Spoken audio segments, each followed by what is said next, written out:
Hello everyone, welcome to SPC centre. This is Prashant Kumar. Friends, आज के इस वीडियो में मैं आप लोगों के साथ इंडियन पॉलिटी से संबंधित महत्वपूर्ण एमसीक्यू को डिस्कस करूंगा। यह जो एमसीक्यू है वह 70वीं बीपीएससी प्रीलिम्स के लिए बहुत महत्वपूर्ण है। इसके पूर्व में इसी बुक के हमने 2 अध्याय को डिस्कस कर दिया था। पहले अध्याय के अंतर्गत बिहार स्पेशल से संबंधित एमसीक्यू को डिस्कस किया था और सेकंड चैप्टर के अंतर्गत इंडियन एंड वर्ल्ड ज्योग्राफी से संबंधित एमसीक्यू को डिस्कस किया था। तो आज चैप्टर नंबर 3 इंडियन पॉलिटी के एमसीक्यू को डिस्कस किया जाएगा। तो आइए इसका डिस्कशन हम लोग प्रारंभ करते हैं। पहला प्रश्न है, लोकसभा के उपाध्यक्ष का पद रिक्त होने की स्थिति में अध्यक्ष अपना त्यागपत्र किसे सौंप सकता है।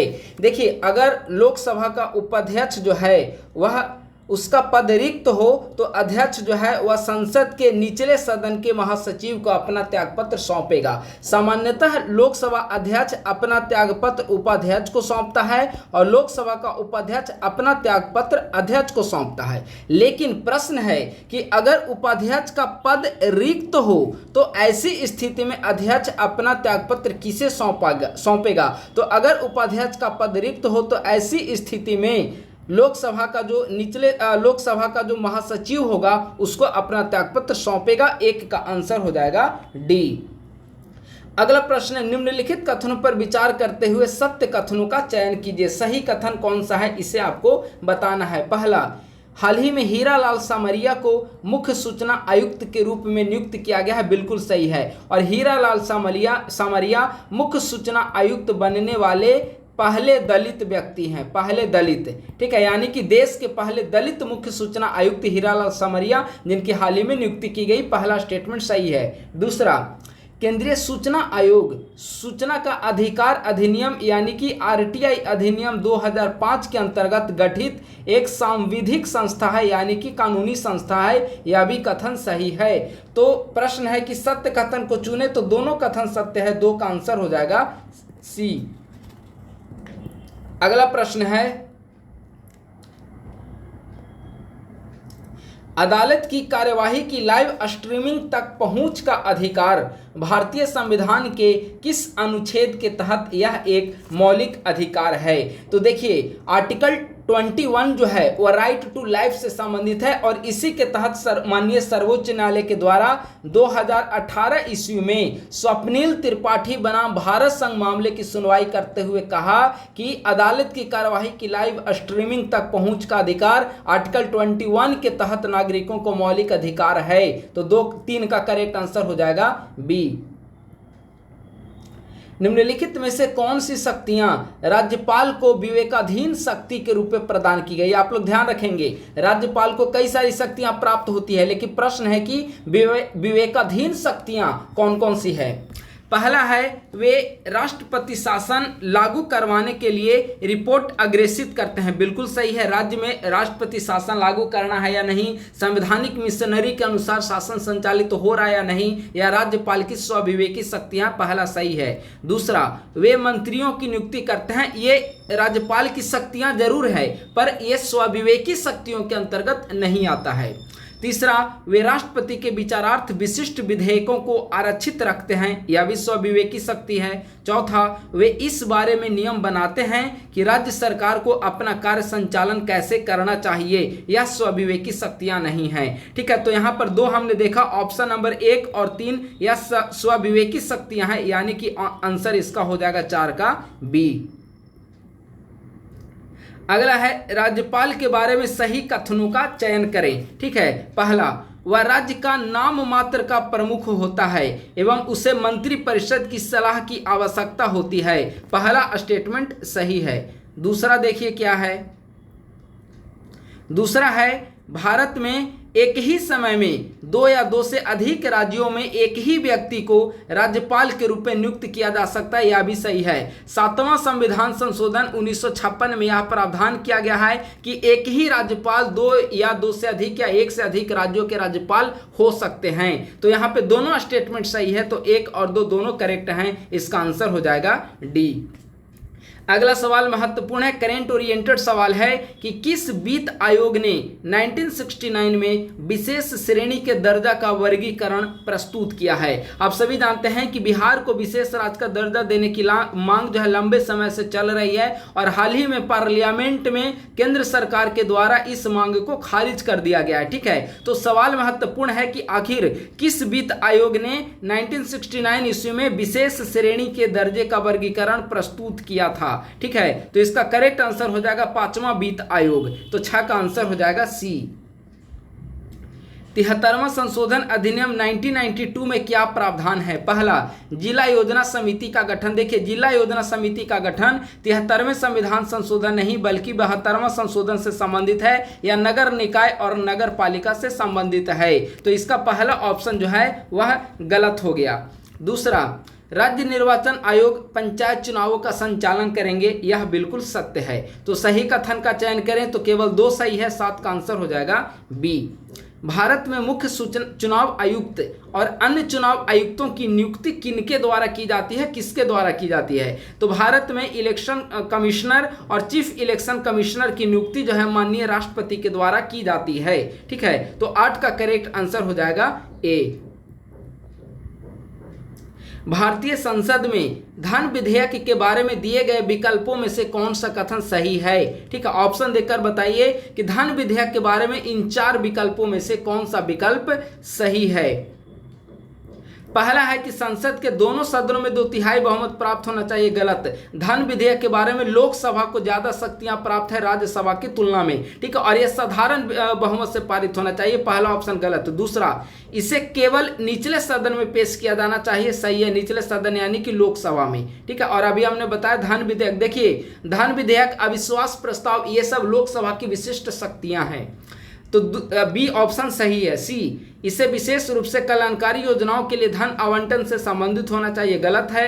और धन विधेयक के संदर्भ में राज्यसभा और लोकसभा की शक्तियां समान है, यह भी गलत है। हमने बताया कि लोकसभा की शक्तियां राज्यसभा की तुलना में अधिक है क्या? लोकसभा में ही इसे लाया जाता है धन विधेयक को। ठीक है, तो ऑप्शन नंबर बी इसका करेक्ट है, 9 का आंसर हो जाएगा बी। कोई विधेयक धन विधेयक है या नहीं, यह निर्णय कौन करता है? तो लोकसभा का अध्यक्ष निर्णय करेगा कि कोई विधेयक धन विधेयक है या नहीं। अंतर्राष्ट्रीय, थोड़ा सा देखिए ब्लूअर हो गया है, आप लोग इसे ध्यान से सुनेंगे, मैं बोल दे रहा हूं। अंतर्राष्ट्रीय संधियों को लागू करने के लिए संसद पूरे या देश के किसी भी हिस्से के लिए एक कानून बना सकती है।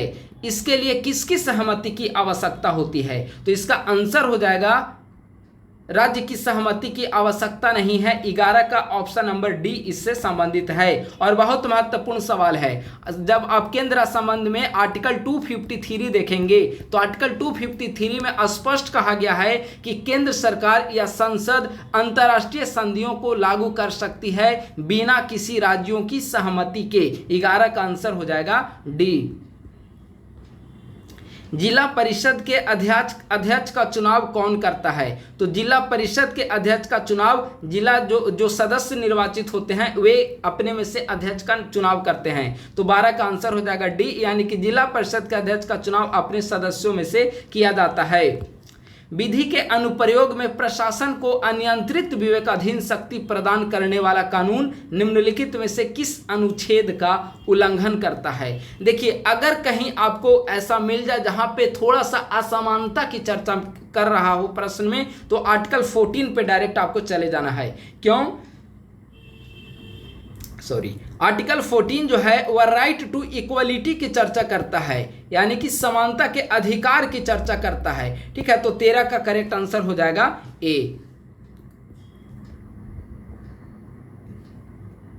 निम्नलिखित में से कौन सी समिति अनुसूचित जनजातियों से संबंधित है, यानी कि कौन सी समिति शेड्यूल ट्राइब्स एसटी से संबंधित है? तो ऑप्शन में वर्जीनियस सासा समिति अनुसूचित जनजातियों से संबंधित है। इसका गठन 2013 ईस्वी में केंद्र सरकार के द्वारा शेड्यूल ट्राइब्स की वास्तविक स्थितियों के आकलन करने के लिए इसका गठन किया गया था, तो 14 का करेक्ट आंसर हो जाएगा बी। इसके अलावा देखेंगे ऐसे समितियां जो अनुसूचित जनजातियों से संबंधित है, तो उनमें आप देखेंगे तो सिंघवी समिति भी महत्वपूर्ण है। सिंघवी समिति जो है, सिंघवी समितियों का जो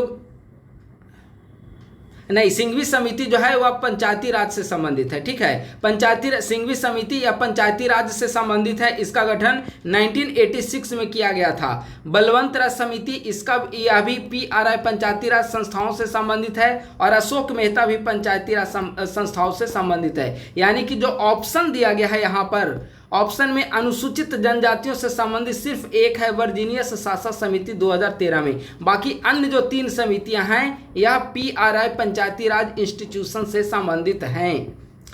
यदि सदन का कोई सदस्य बिना सूचित किए अनुपस्थित रहता है तो उनकी सीट कितने दिनों के बाद रिक्त घोषित की जाती है? यह BPSC PYQ में पूछा गया है। अगर कोई सदस्य सदन में 60 दिनों तक यानी कि 2 माह तक वह अनुपस्थित, लगातार अनुपस्थित होता है तो उसे उसकी सीट को रिक्त घोषित कर दिया जाएगा। 15 का करेक्ट आंसर हो जाता है डी।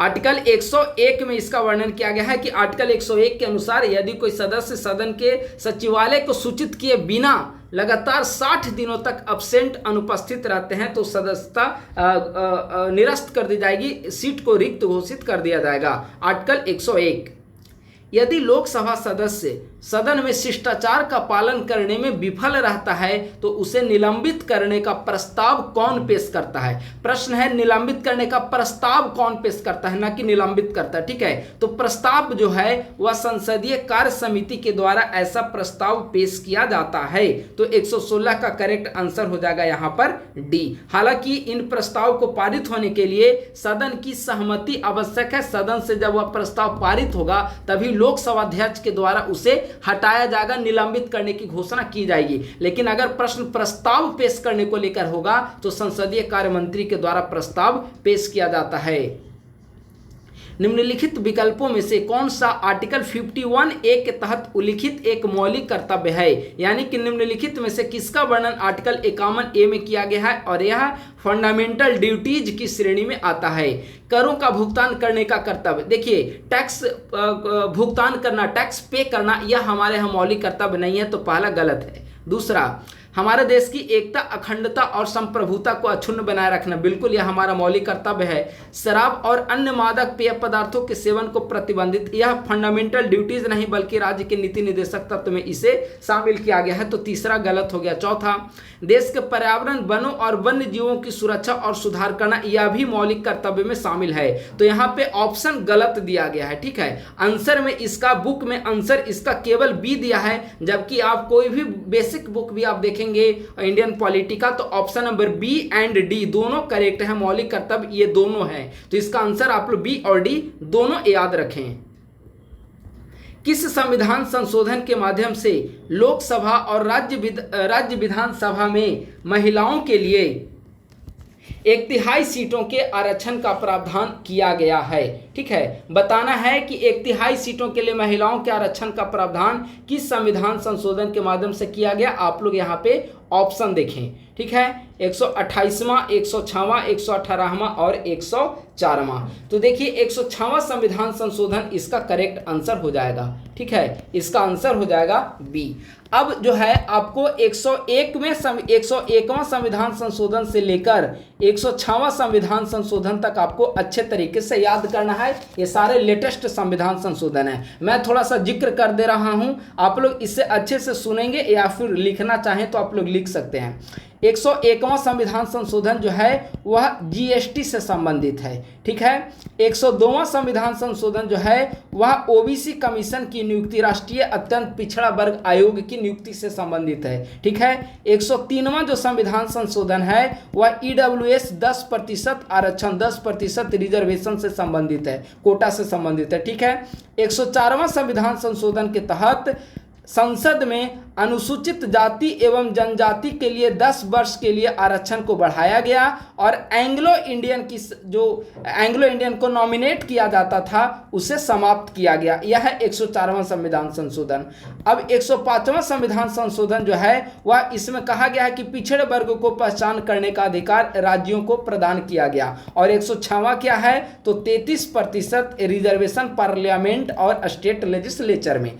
यह 101 से 106 तक लेटेस्ट और महत्वपूर्ण है, तो इसका आंसर हो जाएगा बी। निम्नलिखित में से कौन सा शब्द भारत के संविधान में न तो परिभाषित है और न ही उल्लिखित है। देखिए, भारत के संविधान में कई ऐसे वर्ड हैं जिसकी न तो परिभाषा दी गई वहां पे और न ही उसका उल्लेख किया गया है। ठीक है, तो ऑप्शन के अकॉर्डिंग अब अगर आप देखेंगे तो इनमें से हर एक वर्ड, चाहे वह संघीय व्यवस्था हो, सदन का नेता हो, व्हिप या सचेतक या विपक्ष का नेता, इन सभी को न तो डिफाइन किया गया है न ही इसका उल्लेख है। इसके अलावा आप देखेंगे माइनॉरिटी अल्पसंख्यकों का कहीं पर भी डिफाइन नहीं किया गया है। धर्मनिरपेक्षता की चर्चा संविधान में जरूर है, लेकिन धर्मनिरपेक्षता को भी अक्षरशः डिफाइन कहीं नहीं किया गया है। लाभ का पद, इसे पार्लियामेंट के द्वारा भले ही डिफाइन किया गया, 2006 में अधिनियम आया तो उस समय, लेकिन संविधान में इसका भी कहीं पर डिफिनीशन नहीं है। तो संविधान में कई सारे ऐसे वर्ड हैं जिसको डिफाइन नहीं किया गया है। इसका करेक्ट आंसर हो जाएगा डी। निम्नलिखित में से कौन एक संवैधानिक निकाय नहीं है, यानी कि यहाँ पर ऑप्शन में से कौन सा एक ऐसा विकल्प है जिसकी चर्चा भारतीय संविधान में कहीं पर भी नहीं की गई है। तो देखिए, राज्य निर्वाचन आयोग, राज्य निर्वाचन आयोग की चर्चा जो है हमारे संविधान में की गई है 73वें और 72वें संविधान संशोधन। आप देखिए आर्टिकल 243 के एंड आर्टिकल 243 ZA, यहाँ पे राज्य निर्वाचन आयोग की चर्चा है। वित्त आयोग 280, GST काउंसिल 279A। ठीक है, ये तीनों जो है संवैधानिक आयोग है, लेकिन कौन संवैधानिक आयोग नहीं है, तो इसका ऑप्शन नंबर डी हो जाएगा, राज्य मानवाधिकार आयोग। राज्य मानवाधिकार आयोग का गठन मानवाधिकार अधिनियम 1993 के तहत 12 अक्टूबर 1993 को किया गया, यानी कि यह संसद के द्वारा पारित अधिनियम है। तो यह संवैधानिक निकाय नहीं बल्कि सांविधिक निकाय है, कानूनी निकाय है। ठीक है, सांविधिक निकाय है। तो इसका 20 का आंसर हो जाएगा डी। अगला है, निम्न में से कौन सा अनुच्छेद शैक्षणिक संस्थानों में EWS के आरक्षण से संबंधित है। तो प्रश्न है शैक्षणिक संस्थानों में EWS का रिजर्वेशन। तो शैक्षणिक संस्थानों में EWS का रिजर्वेशन आर्टिकल 15 क्लॉज 6 में है। अगर पूछा जाता कि नियुक्तियों में EWS का आरक्षण, तो नियुक्तियों में EWS का आरक्षण आर्टिकल जो है वह 16 क्लॉज 6 में होता, लेकिन शैक्षणिक संस्थानों में EWS का आरक्षण आर्टिकल 15 क्लॉज 6 में और नियुक्तियों में EWS का आरक्षण आर्टिकल 16 क्लॉज 6 में। आप लोग इसे याद रखेंगे। अगला 22 नंबर, निम्न कथनों पर विचार करें, सही उत्तर का यहाँ पे चयन करना है। भारत रत्न और पद्म पुरस्कार अनुच्छेद 18(1) के अंतर्गत उपाधि की श्रेणी में नहीं आते हैं। यह स्टेटमेंट बिल्कुल सत्य है। इस वर्ष भारत रत्न पुरस्कार बिहार के पूर्व मुख्यमंत्री कर्पूरी ठाकुर एवं 3 अन्य हस्तियों को दिया गया, गलत है। इस बार जो है भारत रत्न टोटल 5 लोगों को दिया गया है, तो कर्पूरी ठाकुर एवं 4 अन्य हस्तियां होना चाहिए था। जिन 5 लोगों को इस बार भारत रत्न दिया गया, एक तो हो गए आपके कर्पूरी ठाकुर हो गए एक, ठीक है, इसके अलावा आडवाणी जी हो गए, इसके अलावा PV नरसिम्हा राव हो गए, ठीक है, चौधरी चरण सिंह हो गए, और इसके अलावा MS स्वामीनाथन। ये 5 लोगों को दिया गया है, तो कर्पूरी ठाकुर एवं 4 अन्य होना चाहिए था। तो अब है कि सही उत्तर का चयन करें, तो इनमें से कौन सही है, तो केवल एक सही है, दूसरा तो गलत हो गया। तो इसका आंसर हो जाएगा 22 का A। निम्न में से कौन सा कथन गलत है। ठीक है, गलत कथन को बताना है कि कौन सा कथन गलत है। तो देखिए, इसके तहत अगर आप देखेंगे तो निजता का अधिकार पुट्टस्वामी मामला सत्य है। नवतेज सिंह जौहर का मामला धारा 377 से यह भी सही है, और 14, 19 और 21 मिलकर स्वर्णिम त्रिकोण बनाते हैं, यह भी सही है। लेकिन इसका ऑप्शन नंबर ए को देखिए, ऑप्शन नंबर है आर्टिकल 21 के तहत विवाह का अधिकार एक मौलिक अधिकार है। तो अभी जब धारा 377 को लेकर समलैंगिक जोड़ों के विवाह को लेकर जब सुनवाई की जा रही थी पार्लियामेंट में, तो उन्होंने कहा कि आर्टिकल 21 के तहत विवाह का अधिकार एक मौलिक अधिकार नहीं है। ठीक है, बेसिकली समलैंगिक विवाह के संदर्भ में सुप्रीम कोर्ट के द्वारा टिप्पणी की गई। तो पहला गलत है, तो ए का आंसर हो जाएगा 23 का आंसर ए। राष्ट्रीय ध्वज को किस दिन अंगीकृत या अपनाया गया था। बहुत आसान प्रश्न है। राष्ट्रीय ध्वज को 22 जुलाई 1947 को अपनाया गया था। अगर इसका देखेंगे कि डिजाइन किसने तैयार किया था राष्ट्रीय ध्वज का, तो राष्ट्रीय ध्वज का डिजाइन जो है पिंगली वेंकैया के द्वारा तैयार किया गया था। 24 का आंसर हो जाएगा बी। भारतीय राज्य व्यवस्था के दायरे में स्वतंत्रता की कौन सी परिभाषा सबसे उपयुक्त परिभाषा है? ठीक है, ऑप्शन ए जो कुछ भी पसंद हो उसे करने का अवसर, बी राज्य की निरंकुशता से रक्षा, स्वतंत्रता की डिफिनीशन पूछा हुआ है। ठीक है, सी नियंत्रण का ना होना, डी स्वयं को पूरी तरह से विकसित करने का अवसर। बिल्कुल सटीक डिफिनीशन है स्वतंत्रता का कि स्वयं को पूरी तरीके से विकसित होने का अवसर मिलना चाहिए, इसमें किसी का कोई इंटरफेरेंस या हस्तक्षेप नहीं होनी चाहिए। 1992 का इंदिरा गांधी साहनी मामला दिए गए विकल्प में से किससे संबंधित है? तो देखिए जो इंदिरा गांधी साहनी का मामला है, इंदिरा साहनी मामला जो है वह आरक्षण नीति से संबंधित है। यह बेसिकली 1992 में दिया गया था और इसी में आप देखेंगे तो ओबीसी के अंतर्गत क्रीमी लेयर का कॉन्सेप्ट इंदिरा साहनी मामले के अंतर्गत ही आया था। ओबीसी में क्रीमी लेयर का कॉन्सेप्ट आया। इसके अलावा भी आप देखेंगे तो 50% से अधिक आरक्षण की सीमा नहीं हो सकती, यानी कि आरक्षण की सीमा को इन्होंने निर्धारित कर दिया कि 50% से ज़्यादा आप आरक्षण नहीं दे सकते। और इसीलिए देखिए अभी हाल ही में जब बिहार में 65% आरक्षण का दायरा बढ़ाकर कर दिया गया तो इसी जजमेंट को ध्यान में रखते हुए पटना हाई कोर्ट ने इसे खारिज भी कर दिया और अभी सुप्रीम कोर्ट में यह पेंडिंग है। ठीक है, तो आप बहुत महत्वपूर्ण है रिजर्वेशन से संबंधित इंदिरा साहनी मामला 1992। जब 11वीं अनुसूची को संविधान में जोड़ा गया तो उस समय भारत के प्रधानमंत्री कौन थे?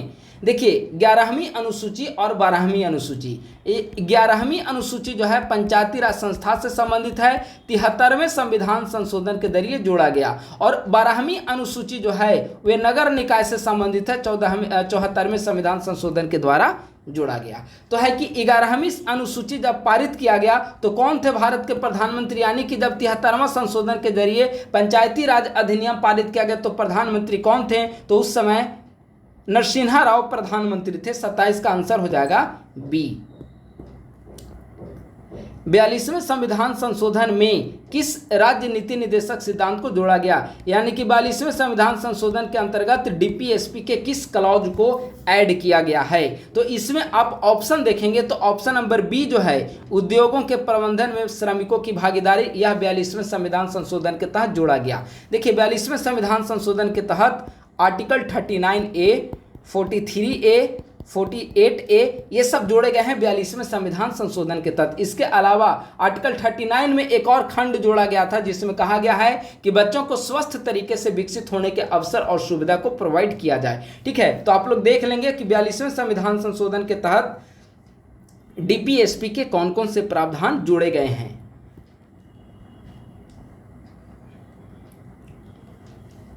भारतीय संविधान में शक्तियों के पृथकीकरण को शामिल करने का मुख्य उद्देश्य क्या है?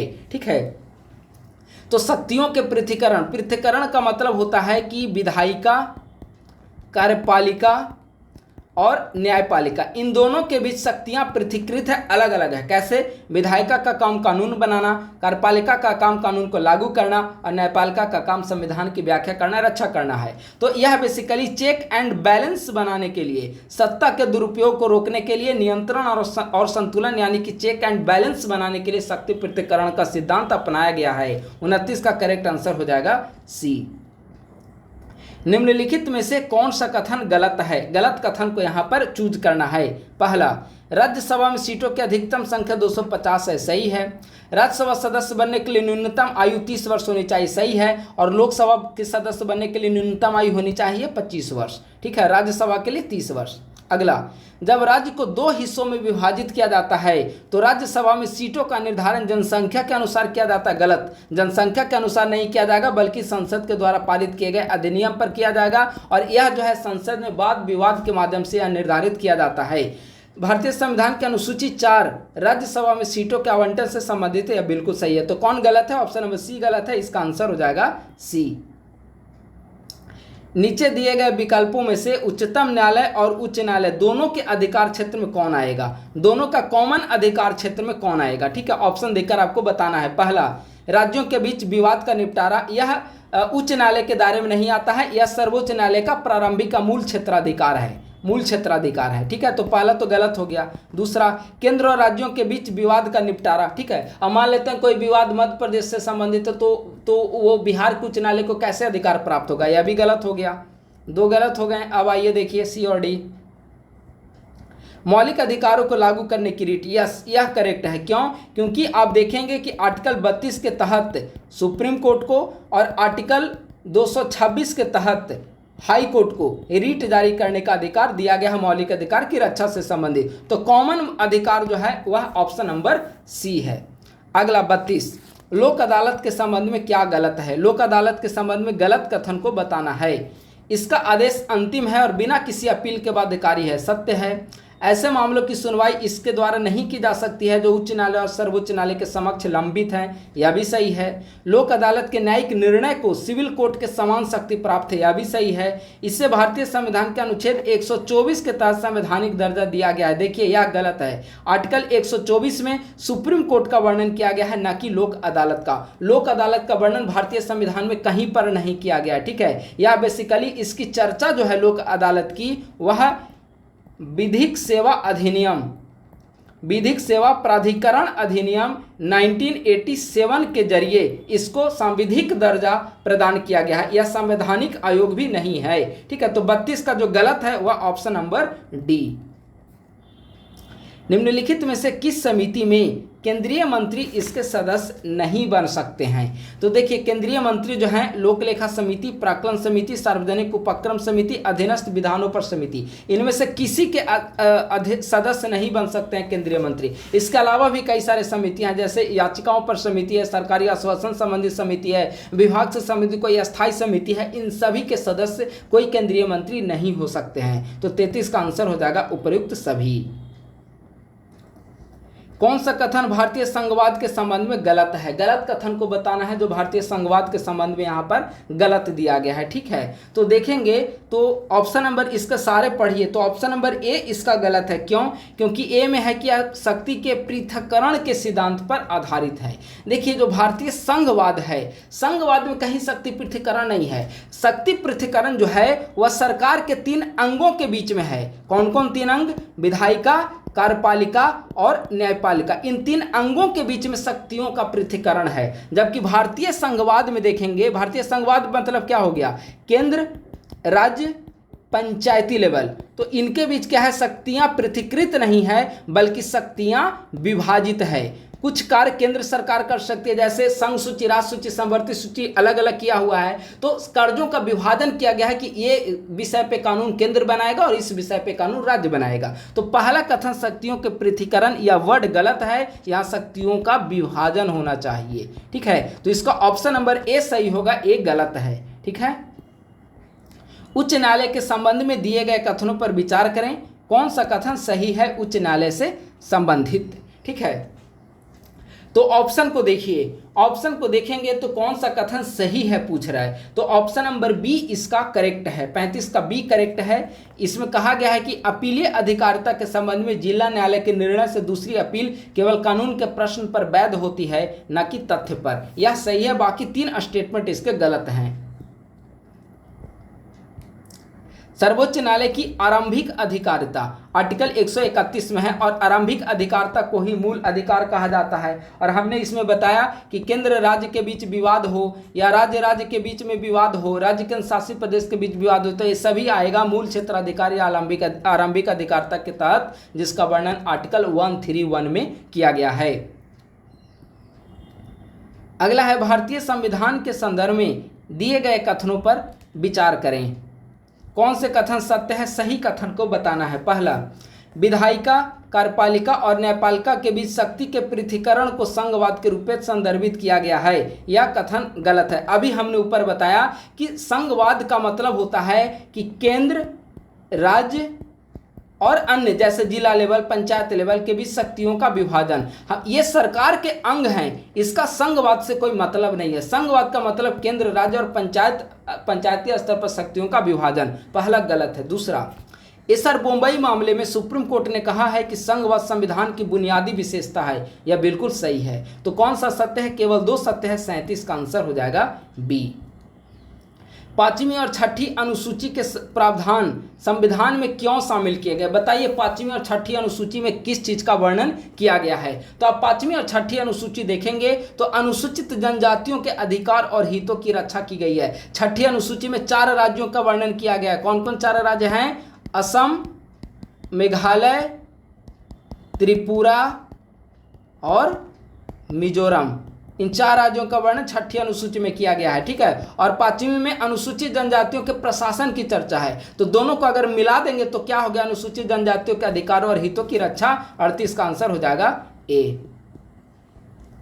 यदि भारत के राष्ट्रपति का पद उपराष्ट्रपति के बिना रिक्त रह जाता है तो कार्यवाहक राष्ट्रपति की भूमिका कौन निभाएगा? तो स्वाभाविक है कि अगर राष्ट्रपति, देखिए राष्ट्रपति का पद है, खाली हो गया, उपराष्ट्रपति का भी पद खाली है, तो ऐसी स्थिति में भारत के मुख्य न्यायाधीश CJI के द्वारा राष्ट्रपति पद की भूमिका निभाई जाएगी। और अभी तक भारत के इतिहास में एक बार ऐसा हुआ है, मोहम्मद हिदायतुल्लाह, ये CJI थे, यानी कि भारत के मुख्य न्यायाधीश थे। उस समय राष्ट्रपति उपराष्ट्रपति दोनों का पद खाली हो गया था, तो भारत के राष्ट्रपति की भूमिका भारत के तत्कालीन मुख्य न्यायाधीश मोहम्मद हिदायतुल्लाह के द्वारा, हिदायतुल्लाह के द्वारा निभाया गया था। 39 का आंसर हो जाएगा डी।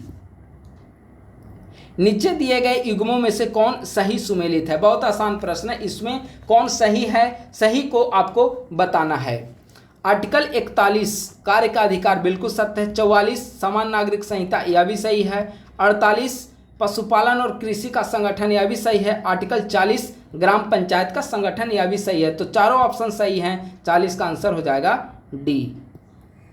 41 दिए गए कथनों में से कौन 74वें संविधान संशोधन के प्रावधानों का सटीक वर्णन करता है? पहला है, इसके द्वारा संविधान में एक अनुसूची जोड़ी गई, बिल्कुल सही है। और कौन सी अनुसूची जोड़ी गई? 12वीं अनुसूची। नगर पालिकाओं में यह महिलाओं के लिए सीटों के आरक्षण का प्रावधान करता है, बिल्कुल सही है। और इसमें 33% सीटें रिजर्व है। रिजर्व की बात की गई थी, बिहार में उसे बढ़ाकर 50 कर दिया गया, पंचायती राज वगैरह, वो अलग बात है, ठीक है। यहाँ पे 74वें संशोधन की चर्चा है। यह नगर पालिकाओं के कामकाज में सुधार की चर्चा करता है, यह भी सत्य है। तो तीनों ऑप्शन यहाँ पे करेक्ट हैं, ठीक है। तो सभी सही हैं, तो इसका आंसर क्या हो जाएगा? ए। अगला है, किसके पास राज्य लोक सेवा आयोग के अध्यक्ष को हटाने का अधिकार है? देखिए आप लोग याद रखिए, राज्य लोक सेवा आयोग के अध्यक्ष की नियुक्ति राज्यपाल के द्वारा भले ही की जाती है, लेकिन इसे हटाने का जो अधिकार है वे राष्ट्रपति को ही ये अधिकार प्राप्त है। और राष्ट्रपति ऐसे भी नहीं कि मनमाने तरीके से हटा देंगे, राष्ट्रपति उन आधारों और तरीकों से हटाएंगे जिन आधारों और तरीकों पर यूपीएससी के सदस्य या अध्यक्ष को हटाया जाता है, तरीका वही होना चाहिए, ठीक है। तो इसका 42 का आंसर हो जाएगा डी। सुप्रीम कोर्ट के नेतृत्व में कमेटी का गठन होता है, उसके बाद जब वो सिफारिश करेगा तो सिफारिश पर राष्ट्रपति को हटाता है, ठीक है। निम्न में से कौन सा अनुच्छेद राज्य के महाधिवक्ता से संबंधित है? राज्य के महाधिवक्ता से संबंधित है आर्टिकल 165, तो 43 का आंसर हो जाएगा बी। निम्न में से किस संविधान संशोधन के अनुसार एक ही व्यक्ति को 2 या 2 से अधिक राज्यों का राज्यपाल बन सकता है? अभी हमने ऊपर ही डिस्कस किया था कि भारतीय संविधान के 7वां संविधान संशोधन 1956 में इसकी चर्चा की गई है कि एक राज्यपाल एक या अधिक से अधिक राज्यों का राज्यपाल बन सकता है, और इसका जो वेतन होगा वह राष्ट्रपति के द्वारा उन संबंधित राज्यों के बीच डिवाइड करके निर्धारित किया जाएगा, ठीक है। तो 44 का करेक्ट आंसर हो जाएगा बी। देखिए यह जो प्रश्न है वह जेपीएससी में पूछा गया है, जेपीएससी प्री में पूछा गया प्रश्न है, मेरे ख्याल से पिछले वर्ष या उसके 20-21 के आसपास पूछा गया था। निम्नलिखित न्यायाधीशों में से किसने कहा है कि न्यायिक सक्रियतावाद को न्यायिक जोखिमवाद नहीं होना चाहिए? एएस आनंद ने कहा है कि न्यायिक सक्रियतावाद को न्यायिक जोखिमवाद नहीं होना चाहिए। 45 का करेक्ट आंसर हो जाएगा सी। 46 यूपीएससी किन परिस्थितियों में किसी राज्य की जरूरतों को पूरा करने के लिए सहमत हो सकता है? तो सिर्फ एक ही ऐसा अवसर आता है जब राष्ट्रपति के द्वारा अनुमोदन किया जाता है। यहाँ जब निर्वाचन आयोग राष्ट्रपति के अनुमोदन से अनुरोध करता है। देखिए इसका 46 है, यूपीएससी है, तो इसका ऑप्शन ए सही होगा, ठीक है। निर्वाचन, ऐसा ऑप्शन को देना ही नहीं चाहिए, निर्वाचन आयोग का इससे कोई संबंध नहीं है, ठीक है ना। ऑप्शन नंबर इसका ए करेक्ट होगा। ठीक है, ऑप्शन वो गड़बड़ाने के लिए दिया गया है। 46 का आंसर ए होगा कि यूपीएससी किसी भी राज्य की जरूरतों को पूरा करने के लिए तभी सहमत हो सकता है जब राज्यपाल राष्ट्रपति की मंजूरी के बाद अनुरोध करता हो। तो 46 का करेक्ट आंसर हो जाएगा ए। संसदीय समितियों के बारे में कौन सा कथन सत्य है? ठीक है, संसदीय समिति के बारे में सत्य कथन कौन सा है? सत्य कथन को बताना है। कोई भी मंत्री प्राक्कलन समिति का सदस्य बन सकता है। देखिए, यह कथन गलत है। लोक लेखा समिति का अध्यक्ष आमतौर पर विपक्षी दल से होता है, यह सही है। ऐसा कहीं लिखा हुआ नहीं है, बल्कि यह एक परंपरा बन गई है। ठीक है, तो इसकी चर्चा कहीं पर किया हुआ नहीं है, परंपरा पर आधारित है। दूसरा सही है। तीसरा, सार्वजनिक उपक्रमों पर समिति की स्थापना भारत सरकार अधिनियम 1919 के द्वारा की गई। गलत। भारत सरकार अधिनियम 1919 के द्वारा लोक लेखा समिति का गठन किया गया। ठीक है, और सार्वजनिक उपक्रमों पर समिति का गठन कृष्ण मेनन समिति की रिपोर्ट पर 1964 में किया गया। आप लोग याद रखेंगे। तो कौन सा कथन सही है? केवल 2 सही है। 47 का आंसर हो जाएगा सी। नीचे दिए गए कथनों पर विचार करें, सही कथन को चूज करना है। कौन सा कथन सही है? अनुच्छेद 14 विधियों के समान संरक्षण को सुनिश्चित करता है। सही है। अनुच्छेद 14 विधि का समान संरक्षण। 2 चीजें हैं अनुच्छेद 14 में, कानून के समक्ष समानता और कानून के समान संरक्षण। तो विधि के समक्ष अगर समानता आएगा तो विधि के समक्ष समानता ब्रिटेन से, और विधि के समान संरक्षण आएगा तो वह अमेरिका। आप लोग याद रखेंगे, यहाँ से लिया गया है। कानून के समक्ष समानता ब्रिटेन से, कानून के समक्ष समान संरक्षण अमेरिका से लिया गया। पहला सही है। दूसरा, विधियों के समान संरक्षण की उत्पत्ति अमेरिका से हुई है। बिल्कुल सही। अभी हमने बताया संरक्षण यूएसए सही है। तो दोनों सही हैं। इसका 48 का आंसर हो जाएगा ए। पंचायतों की वित्तीय स्थिति की समीक्षा के लिए वित्त आयोग को नियुक्त करने का अधिकार किसे है? तो वित्त आयोग की नियुक्ति माननीय राज्यपाल के द्वारा की जाती है। तो इसका आंसर हो जाएगा बी। वित्त आयोग का जो गठन है वह आर्टिकल 243 आई के तहत की जाती है। या पंचायतों के लिए और नगर निकाय के लिए देखेंगे तो आर्टिकल 243 वाई। ठीक है, अगला है निम्न में से कौन सही सुमेलित है? यहाँ पे सही सुमेलित है उसे आपको बताना है। 42वां संविधान संशोधन में 3 नए शब्द जोड़े गए, समाजवादी, पंथ निरपेक्षता और अखंडता। बिल्कुल सत्य है। 86वां संविधान संशोधन प्राथमिक शिक्षा को मौलिक अधिकार बनाया। सत्य है। 102वां संविधान संशोधन राष्ट्रीय पिछड़ा वर्ग आयोग को संवैधानिक दर्जा प्रदान करना, यह भी सत्य। अभी हमने ऊपर बताया। 101वां संविधान संशोधन जीएसटी, 102 राष्ट्रीय पिछड़ा वर्ग आयोग, 103 ईडब्ल्यूएस 10% कोटा। तो ऐसे आप लोग याद रखेंगे। सही है। 103वां ईडब्ल्यूएस 10% कोटा, यह भी सत्य है। तो उपर्युक्त चारों सही हैं। 50 का आंसर हो जाएगा डी। भारतीय संविधान का कौन सा अनुच्छेद सभी के लिए समान न्याय और गरीबों को निःशुल्क कानूनी सहायता उपलब्ध कराता है? तो इसका करेक्ट आंसर हो जाएगा 39 ए होना चाहिए था। ठीक है, आर्टिकल 39 ए समान न्याय और गरीबों को निःशुल्क कानूनी सहायता। 51 का आंसर बी। 52 संविधान सभा के संबंध में नीचे दिए गए कथनों पर विचार करें। कौन सा कथन सही है? सही कथन को बताना है। उद्देश्य प्रस्ताव अंबेडकर के द्वारा पेश किया गया। गलत। उद्देश्य प्रस्ताव नेहरू के द्वारा पेश किया गया था। प्रारूप समिति में अध्यक्ष सहित 5 सदस्य थे, यह भी गलत है। प्रारूप समिति में टोटल 7 मेंबर थे। ठीक है, अल्लादे कृष्ण स्वामी अय्यर, के मुंशी, मोहम्मद सादुल्ला, ठीक है, ऐसे मिलाकर कुल 7 सदस्य थे। तो दोनों कथन गलत है। 52 का आंसर हो जाएगा डी। निम्नलिखित में से किसे भारतीय संविधान का आधारभूत ढांचे का हिस्सा माना जाता है? भारतीय संविधान का आधारभूत ढांचे का हिस्सा किसे माना जाएगा? कानून का शासन सही है। संविधान का धर्मनिरपेक्ष चरित्र, यह भी सही है। मौलिक अधिकारों और राज्य की नीति निर्देशक सिद्धांतों के बीच विभाजन गलत है, बल्कि मूल ढांचा में कहा गया है मौलिक अधिकार और राज्य के नीति निर्देशक तत्व दोनों एक दूसरे के पूरक हैं। ठीक है, तो इसका 1 और 2 सही है। आइए ऑप्शन देखते हैं। 1 और 2 होना चाहिए। 53 यस, 53 का देखिए ऑप्शन नंबर ए 1 और 2 सत्य हैं। 10 दिन से कम का नोटिस देकर पूछे जाने वाले प्रश्न को क्या कहा जाता है? देखिए, 10 दिन से कम का नोटिस देकर पूछे जाने वाले प्रश्न को अल्प सूचना प्रश्न कहा जाता है। और अल्प सूचना प्रश्न जो होता है वह तारांकित प्रश्न होते हैं, और ऐसे प्रश्नों का उत्तर जो है वह मौखिक दिया जाता है। और जब मौखिक उत्तर मंत्री के द्वारा दिया जाएगा तो उस पर अनुपूरक प्रश्न भी पूछे जा सकते हैं। ठीक है, तो आप लोग याद रखेंगे 10 दिन से कम का नोटिस देकर पूछे जाने वाले प्रश्न को अल्प सूचना प्रश्न कहा जाता है। अल्प सूचना प्रश्न हमेशा तारांकित प्रश्न होते हैं और तारांकित प्रश्नों का उत्तर मौखिक रूप से दिया जाता है और मौखिक रूप से जब उत्तर दिया जाएगा तो अनुपूरक प्रश्न भी पूछे जाएंगे। ऐसे प्रश्न जो होते हैं वे हल्के गुलाबी रंग में छपे होते हैं, अल्प सूचना प्रश्न। ठीक है, तो कई प्रकार के प्रश्न पूछे जाते हैं एग्जामिनेशन में, तारांकित, अतारांकित, अल्प सूचना के प्रश्न, कोई निजी सदस्य पूछ रहा हो। ठीक है, तो इसका 54 का आंसर हो जाएगा सी। राज्यसभा की पहली महिला उपसभापति कौन थी? पहली महिला उपसभापति राज्यसभा की कौन थी? इसका आंसर हो जाएगा बी, वायलेट अल्वा। वायलेट अल्वा जो है 19 अप्रैल 1962 को उपसभापति का पद संभालने वाली पहली महिला बनी और यह 1966 तक अपने पद पर रही है। तो 55 का आंसर हो जाएगा बी। संविधान के किस अनुच्छेद के तहत भारत के महान्यायवादी को किसी भी सदन में बोलने का अधिकार है? तो आर्टिकल 77 के तहत। इसका आंसर हो जाएगा डी, ऑप्शन नंबर डी हो जाएगा आर्टिकल 88 के तहत। आर्टिकल 88 के तहत भारत के महान्यायवादी को सदन में बोलने का अधिकार है।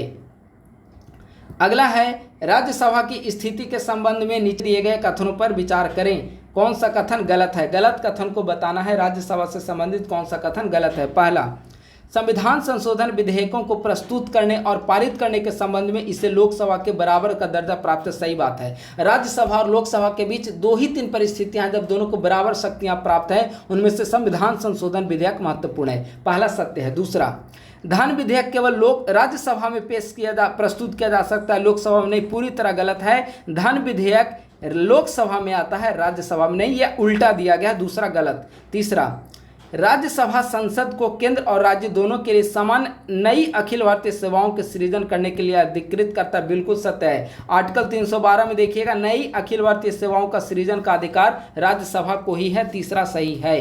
तो गलत कौन सा है? तो केवल 2 गलत है। इसका आंसर हो जाएगा 57 का बी। संविधान के किस अनुच्छेद के तहत राज्य सरकारों को हर साल बजट पेश करना होता है? प्रश्न है, राज्य सरकारों को बजट पेश करने का अधिकार संविधान के किस में है? आर्टिकल 202 में। यानी कि आर्टिकल 202 के तहत राज्य सरकार प्रतिवर्ष वार्षिक वित्तीय विवरण बजट को पेश करती है और अगर केंद्र सरकार पूछा जाता तो आर्टिकल 112 होता। ठीक है, तो 58 का आंसर हो जाएगा ए।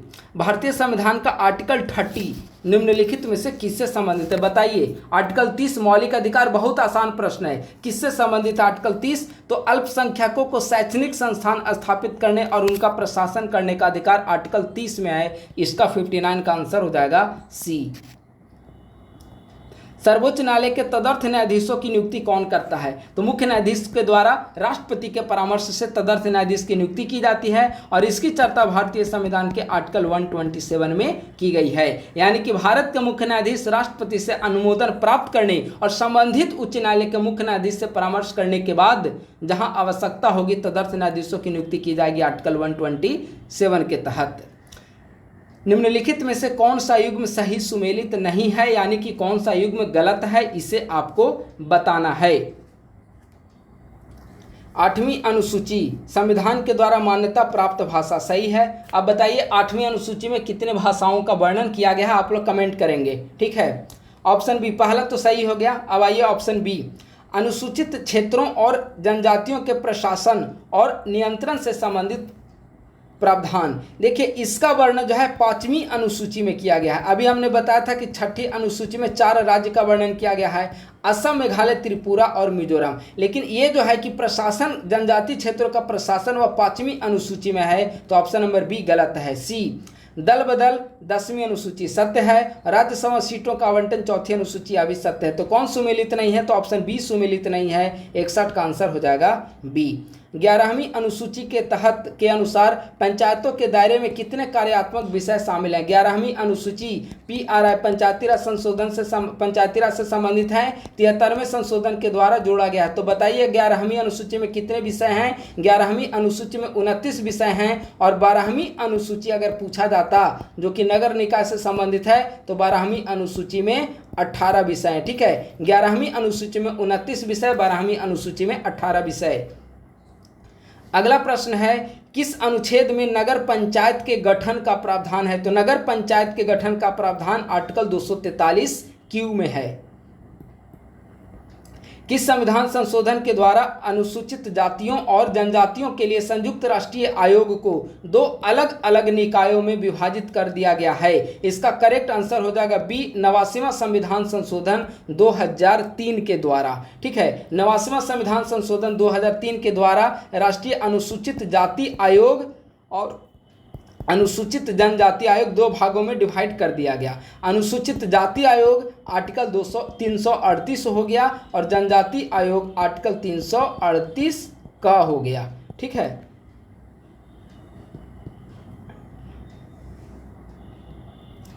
फरवरी 2024 में भारत की संसद ने पहाड़ी जातीय समूह, पड्डारी जनजाति, कोली और गड्डा ब्राह्मण समुदाय को निम्न में से किस राज्य या केंद्र शासित प्रदेश की अनुसूचित जनजातियों की सूची में शामिल करने के लिए एक विधेयक को पारित किया है? तो इसका करेक्ट आंसर हो जाएगा ए, यानी कि जम्मू कश्मीर।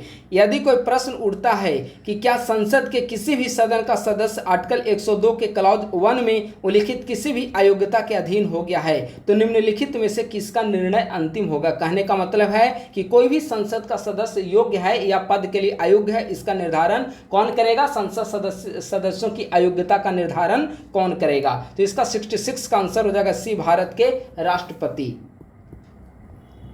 भारतीय संविधान का कौन सा अनुच्छेद राष्ट्रपति और राज्यों के राज्यपाल को प्रतिरक्षा उन्मुक्ति से संबंधित है? बहुत आसान प्रश्न, आर्टिकल 361। इसके तहत कहा गया है कि जब भी पद पे रहते हैं राष्ट्रपति और राज्यपाल तो उनके खिलाफ आपराधिक और दीवानी मामलों पर केस नहीं चल सकती। दीवानी मामलों पर राष्ट्रपति के खिलाफ, राज्यपाल के खिलाफ तभी चल सकता है जब 60 दिन पहले उनको नोटिस दिया जाए। ठीक है, तो इसका 361 बहुत महत्वपूर्ण और हाल ही में तो न्यूज में भी रहा है। क्यों न्यूज में रहा है? क्योंकि सर्वोच्च न्यायालय के द्वारा कहा गया कि हम इसकी समीक्षा करेंगे। तो बहुत महत्वपूर्ण सवाल है आर्टिकल 361। भारत के राष्ट्रपति के महाभियोग से संबंधित नीचे दिए गए कथनों में से कौन सा कथन सही है? महाभियोग से संबंधित कौन सा कथन सत्य है? इसका करेक्ट आंसर हो जाएगा, संसद के किसी भी सदन के मनोनीत सदस्य राष्ट्रपति के महाभियोग में भाग नहीं लेते हैं, सत्य है। राज्यों और केंद्र शासित प्रदेश दिल्ली और पुडुचेरी की विधानसभा के निर्वाचित सदस्य महाभियोग में भाग लेंगे, सॉरी, ये दोनों स्टेटमेंट गलत है। भाग नहीं ले सकते हैं तो ये गलत है, और यह भी है गलत है कि दिल्ली और पुडुचेरी की विधानसभा महाभियोग में भाग नहीं लेंगे, क्योंकि महाभियोग में राज्यों की विधानसभा को भाग लेने का अधिकार नहीं है। तो 68 का आंसर हो जाएगा डी, न तो 1 और न ही 2 सही है। ठीक है, तो 68 का आंसर हो जाएगा डी। 69, निम्नलिखित में से कौन सा अनुच्छेद भारत में सहकारी संघवाद को बढ़ावा देता है? तो सहकारी संघवाद को बढ़ावा देने वाले जो आर्टिकल हैं वो आप देखेंगे तो आर्टिकल 312, 263, 280, 279 ये चारों सही है। इसका 279 में जीएसटी का वर्णन है, इसमें अंतर्राज्यीय परिषद का वर्णन है, इसमें वित्त आयोग का वर्णन है और इसमें सिविल सेवा का वर्णन किया गया है, अखिल भारतीय सेवा का सृजन, ऑल इंडिया सर्विस। ठीक है, तो चारों ऑप्शन सही हैं। निम्न में से किस संविधान संशोधन के द्वारा भारत में परिसीमन प्रक्रिया पर रोक लगा दी गई है? ठीक है, देखिए परिसीमन प्रक्रिया पर रोक 2 बार लगाया गया है। एक तो 42वें संविधान संशोधन 1976 के द्वारा और फिर 84वें संविधान संशोधन के द्वारा इस पर रोक लगाया गया है। ठीक है, 84वें संविधान संशोधन के द्वारा 2026 तक इस पर रोक लगा दिया गया था। तो इसका आंसर 1 और 4 होना चाहिए। अगर अभी तक कुल परिसीमन देखा जाए तो कुल 4 परिसीमन आयोग का गठन हो चुका है, 1952, 1963, 1973, 2002 में। ठीक है, तो 70 का आंसर हो जाएगा सी। निम्नलिखित कथनों पर विचार करें, कौन सा कथन सही है? सही कथन को बताना है।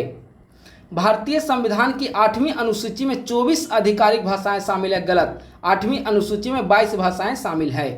हाल ही में झारखंड कैबिनेट ने कई भाषाओं को 8वीं अनुसूची में शामिल करने का प्रस्ताव रखा, यह भी गलत है। हाल ही में उड़ीसा राज्य ने कुई भाषा को 8वीं अनुसूची में शामिल करने का प्रस्ताव रखा, न कि झारखंड। तो दोनों गलत है, इसका आंसर हो जाएगा डी।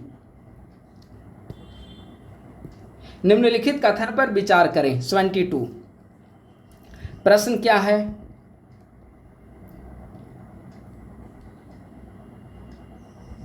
कौन सा कथन सही है? इनमें से सही कथन को बताना है। ठीक है, चलिए पहला क्वेश्चन, ईवीएम का तात्पर्य इलेक्ट्रॉनिक वोटिंग मशीन है। और इसमें 2 इकाइयाँ होती हैं, कंट्रोल यूनिट और बैलेट यूनिट। बिल्कुल सत्य है। ईवीएम का पहला प्रयोग 1982 के केरल विधानसभा चुनाव में किया गया, यह भी सत्य है। ये दोनों अभी तक स्टेटमेंट सत्य है। तीसरा देखिए, ईवीएम को भारत निर्वाचन आयोग के द्वारा भारत हेवी इलेक्ट्रॉनिक लिमिटेड और इलेक्ट्रॉनिक कॉरपोरेशन ऑफ इंडिया के सहयोग से डिजाइन किया गया, गलत है। ईवीएम को ईसीआई के द्वारा भारत इलेक्ट्रॉनिक लिमिटेड के माध्यम से डिजाइन किया गया है, ना कि भारत हेवी इलेक्ट्रॉनिक लिमिटेड। ठीक है, तो भारत इलेक्ट्रॉनिक लिमिटेड और इलेक्ट्रॉनिक कॉरपोरेशन ऑफ इंडिया दोनों शामिल हैं। तो 1 और 2 सत्य है, तीसरा गलत हो गया। आंसर इसका सी होगा। 73, निम्नलिखित कथनों पर विचार करें। ठीक है, कौन सा विकल्प सही है? सही विकल्प को बताना है। पहला, 10 दिसंबर को मानवाधिकार दिवस मनाया जाता है, सही है। महासभा, संयुक्त राष्ट्र महासभा ने 1948 में मानवाधिकार की सार्वभौमिक घोषणा को अपनाया, यह भी सत्य है। यानी कि दोनों सत्य हैं और कथन 2A का सही स्पष्टीकरण है। 73 का आंसर हो जाएगा A। 74 नंबर सवाल है, निम्नलिखित में से कौन सा कथन गलत है? गलत कथन को बताना है। पहला, जिला न्यायपालिका की स्वतंत्रता भारतीय संविधान के मूल ढांचे का हिस्सा है, बिल्कुल सही है। जिला न्यायाधीश की नियुक्ति संबंधित राज्य के मुख्य न्यायाधीश के द्वारा की जाती है, देखिए यही गलत है। राज्य के मुख्य न्यायाधीश के द्वारा जिला न्यायाधीश की नियुक्ति नहीं की जाती है, तो इसका आंसर हो जाएगा कौन सा गलत है? तो ऑप्शन नंबर B गलत है। ठीक है, और आज का हम लोग लास्ट सवाल डिस्कस, आज का लास्ट सवाल है, गलत विकल्प को चुनना है। यहाँ पे कौन सा गलत विकल्प है? ठीक है, हाल ही में सर्वोच्च न्यायालय के निर्णय के अनुसार मौन रहने का अधिकार आर्टिकल 20 में निहित है। देखिए, पहला कथन जो है वह सही है। आर्टिकल 20 मौन रहने का अधिकार, यानी कहने का मतलब है, आप देखेंगे कि आर्टिकल 20 क्लॉज 3 में है कि अपने खिलाफ गवाही देने के लिए हमें बाध्य नहीं किया जा सकता है, यानी कि अपने खिलाफ हमें बोलने के लिए बाध्य नहीं किया जा सकता, यानी कि मौन रहने का अधिकार आर्टिकल 20 में है। ठीक है, तो पहला सही है। दूसरा, जलवायु परिवर्तन के प्रतिकूल प्रभावों के विरुद्ध अधिकार अनुच्छेद 21 और 15 के तहत एक विशिष्ट अधिकार है, यह गलत है। आर्टिकल 21 और आर्टिकल 14 के तहत, आर्टिकल 15 में तो कहा गया है कि धर्म, जाति, वंश, लिंग आदि के आधार पर कोई विभेद नहीं किया जाएगा, तो दूसरा गलत है। केरल भारत में राइट टू वॉक लागू करने वाला पहला राज्य बना है, यह भी गलत है। राइट टू वॉक लागू करने वाला पहला राज्य केरल नहीं बल्कि पंजाब है। ठीक है, तो 2 और 3 स्टेटमेंट गलत हो गए। तो गलत विकल्प कौन सा है? 2 और 3, यानी कि इसका आंसर हो जाएगा 75 का B। ठीक है, तो बस इंडियन पॉलिटी में 75 MCQ थे, हमने उसे डिस्कस किया है। यह जिस पब्लिकेशन को मैं डिस्कस कर रहा हूँ उसका तीसरा चैप्टर है। पहले चैप्टर में हमने बिहार स्पेशल को डिस्कस किया, इसमें 100 MCQ था। दूसरे चैप्टर में हमने ज्योग्राफी को डिस्कस किया, 50 MCQ था। आज इंडियन पॉलिटी को हमने डिस्कस किया, इसमें 25 MCQ था।